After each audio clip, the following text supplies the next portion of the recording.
He also had me there spending time with him and his baby. So I remember that. So I'm like, well, I'm very aware of it. I've definitely been in the astrals that I remember, that I'm very aware of, and I retain the memories of them. And he and I were chilling with his baby. Like, he wanted his baby to recognize me. Like, if I were to meet his baby tomorrow, his baby would be familiar with me. His baby would know me and be very comfortable with me because we spent time together in the astrals, in the spirit realm, whatever you want to call it. We have spent much time there, for his baby to get acquainted with me. That's how he wanted it. So that's the reason why people would say, well, y'all didn't really talk and y'all didn't talk to each other for a whole year. Y'all didn't talk to each other for a whole year. Y'all only saw each other in person at one time. If you decided to leave, like, why would he do all this and that? It's because, first of all, he's my spiritual spouse. And second of all, like, we've spent hella time, like, we've lived a life in an alternate reality together. Just because it hasn't been in this reality doesn't mean that it hasn't been in an alternate reality. We have, you know. So that's why he felt like I belong to him. That's why he felt like I can't go anywhere. That's why he felt like no, even when I was dealing with my divine soulmate, he still had me in the astral when I was asleep. When I was in my dream state, he had me over in the astral. And when I was with my divine soulmate, I could still feel him in my sexual energy. So one day, this was actually on his birthday. It was the night before his birthday. Now, I didn't consciously do this. I didn't consciously say, oh, this the night before his birthday. Let me message him this shit.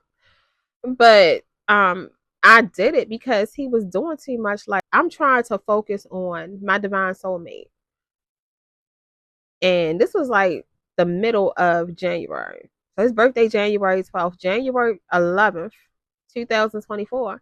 I sent him a message on Instagram. I write a lot of notes. So a lot of the time, like if I'm posting somewhere or uploading like a video or whatever, I'll write my notes down, write down what I want to express before I post it. So for him, I wanted to make sure I thought out what I was going to say and wrote it down first before I sent it. So as you can see, this is dated. This is my note that I wrote for the message, and it's dated 1/11/24. So this is the exact message that I copy and pasted to him on Instagram. I said, go and play in blank's cat. That's his baby mother's name. Go and play in such and such's cat. Or the girl that you was eating those dry ass waffles with, because he was eating dry ass waffles with a girl in the restaurant. When I saw him taking pictures, or he was had his picture taken in the restaurant. And I said, or the one that you were skinning and grinning with in the group hug by the boat. I was referring to the picture that he posted on his Instagram story when I first saw that he posted his newborn baby. He had a picture by the boat. Now, this is the second message that I sent him on Instagram. So the first one, it was really close to midnight. So you might as well say I sent both of them on his birthday, but this is after midnight, so it says 1/12/24. So in this one, I said, I'm in a relationship with someone who is treating me really good right now. It's disrespectful for you to be in my energy as well. I like to be laser focused on who I'm with. Please let me focus on him in peace and leave my cat alone, Mr. And that's his last name. It high keys feels like I'm cheating, and that's not how I roll. It felt like I was cheating on who I was with, and it just didn't feel right. And he was doing too much. So that's why I sent it. Like, why are you still bothering me? And why are you in my sexual energy? Like, I feel like I'm cheating and I don't like it. Like, I'm happy. I'm happy. He was treating me good. Like, I was content. Even though we had our little shit, that's who I chose, at least for the moment. So respect it. He ended up blocking me on Instagram and Facebook. after that. I was like, okay. But he was still in my sexual energy and he was still watching my social medias and stuff. And then after that, probably after his birthday, so it was sometime maybe in February. Yeah, it was in February because me and my soulmate and I was still like he hadn't been able to come see me. He was blocked from me, but I didn't know. My spiritual spouse blocked him from coming to see me. But I looked on my spiritual spouse's Facebook page because I had a alternate Facebook page, a business Facebook page. So I look at his Facebook page and him and his child's mother and his child and his mother and all them had like a little Christmas pajama party. They all had on matching pajamas. So I'm like, oh, okay, cool. He with his little family in their matching PJs. He didn't block me. I'm like, okay, good. Maybe I can go ahead and move on with my life in peace. This is in February. So for him to turn around and block my spiritual spouse from seeing me at the end of February was crazy. After he blocked me on social media and was posting his baby mother and them in matching PJs, I was like, yo, this is wild. But once he had me waiting for those 8 months, I basically focused on myself. I was so frustrated. Like I would act a fool. Like I raised hell. Then I would chill out because I was like, man, he still wouldn't let me go no matter how I talk, no matter what I said, no matter. Like he wouldn't let me go. He wouldn't. He refused to let me go. So I was like, I'm just gonna thug it out. I'm here, but I'm not here. I'm punished. Like he punishing me for leaving, but he didn't come and clarify anything with me. He isn't speaking to me. Like I felt like I was just locked up in a bird in a cage. Oh, another thing. During the time that the 8 months went by, my soulmate, my divine soulmate kept coming to me and was trying to come over. This is probably early on. So probably maybe like the first time he was trying to come over, it was kind of quick. It was probably like a month later. I was like, all right, come and see what happened. Let me see. Yeah, come over. I want to see if he's gonna make it over here. So he didn't make it over here. And I was like, what happened? Like you didn't say nothing. And he didn't reply. Like, what happened? Why you ain't make it over here? Then maybe he did it maybe like a couple more times. And I was like, I told him, yeah, come over here, like to see if he was gonna be able to do it. And he never was able to come, after asking can he come. So he still was blocked.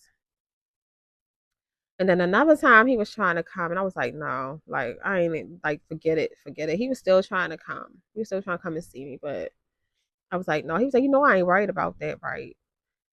I was like, it don't matter. I'm like, just chill, chill, chill, chill. But he wasn't scared or anything like that.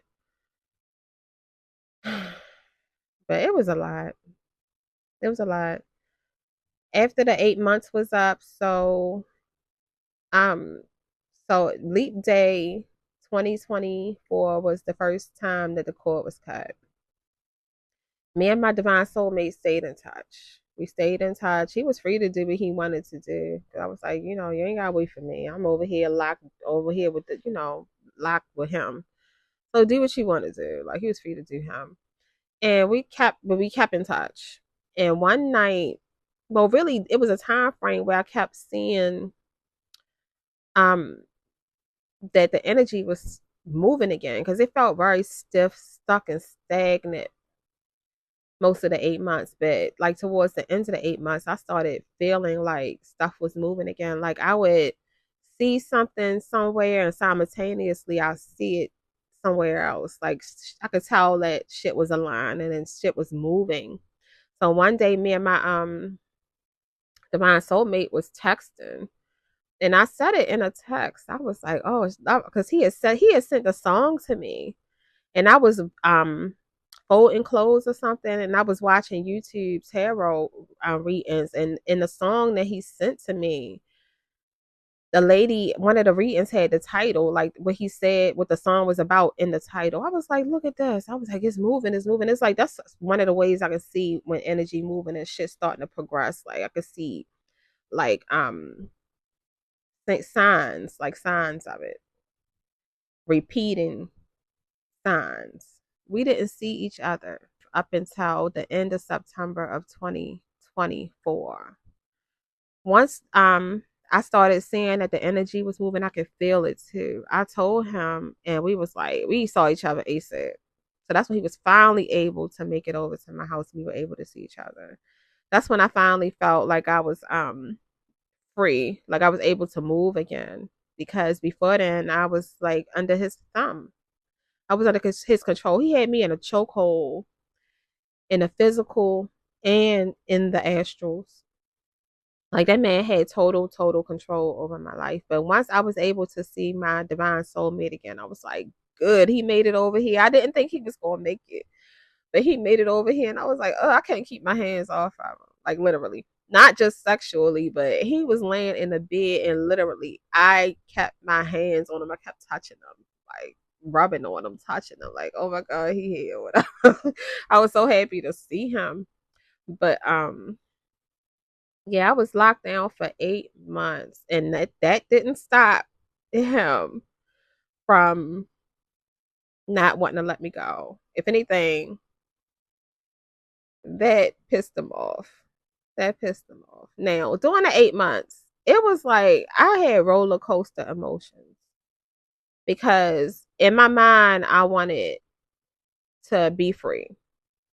But then in my mind, I'd be like, well, since he has all this control, then maybe we are going to end up being together. Maybe he is like the one, and I have to have more patience. So I would chill out for a little while. Then I would get irritated and raise hell again. It was like a roller coaster of emotions. And I felt like I was like in prison. And then he was, you know, mad at me or angry at me for leaving. There was a lot going on during those 8 months. It was a lot going on, but I made it through. But that was definitely not the end. That wasn't the end because he and my spiritual spouse and my divine soulmate ended up going at it spiritually, like they fought. And I told my divine soulmate back when we were in separation, I was like, I told him to chill. I said, we have to, when it first happened, pretty much, I said, we have to watch how we react to this situation. Because he was like first he was like, y'all handle it. Then it went from that to what's going on? Are we still together? And him being hurt. Then it was to him being mad or him wanting to fight for me. But I told him, I was like, no. The way that it played out, I'm like, no. I said no. And I said the way we react to it, like we're being tested. So let's keep it, let's keep it cute and just let it play out. Because if we react the wrong way, that could be bad karmically. Especially for me being his spiritual spouse and me still being in his possession. Like I can't be doing nothing crazy. Like that would be bad for me karmically. So I had to conduct myself in a certain way. And I did that. And I told my divine soulmate the same, like, no. But once that energy had freed up and we were able to see each other again, I was like, I told him like straight up, like, you're free to fight if you want to fight. Because if he wanted to be with me, he was going to have to fight for me. Like my spiritual spouse wasn't going to let me go without a fight. So I'm like, you're free to do you. You're free to fight. Do what you got to do.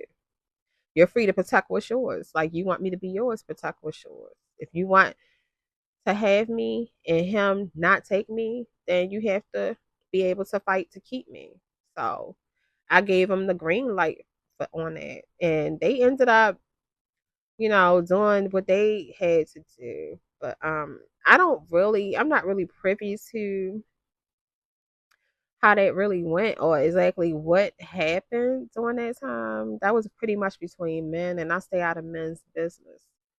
But both of them are okay. Like my divine soulmate, he was fine. When it comes to divine masculines going at it, it will not go but so far.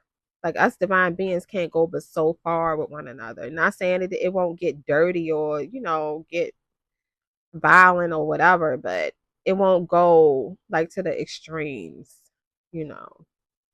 So I wasn't too worried about that. But at the end of the day, he was not able to um take me from my spiritual spouse. He wasn't able to release my spiritual spouse's stronghold on me. He wasn't able to block him out of my energy or nothing like that. He wasn't able to successfully do that at all. So while I was still like trying to because even though my soulmate and I had, our little issues, I looked at it like our first try, which was back in January. It wasn't a true try because we had interference from my spiritual spouse. So the second go round, I was open to giving it a real try. Like, okay, but my spiritual spouse still was interfering. It was like we couldn't even really give it a true try. Even though he wasn't blocked from me anymore, it was still like he was still like in my energy. And then they were going at it. It was a lot going on during that time. But at least I was my freedom was into play. I was free. I couldn't he couldn't block anyone from me. He couldn't block me anymore.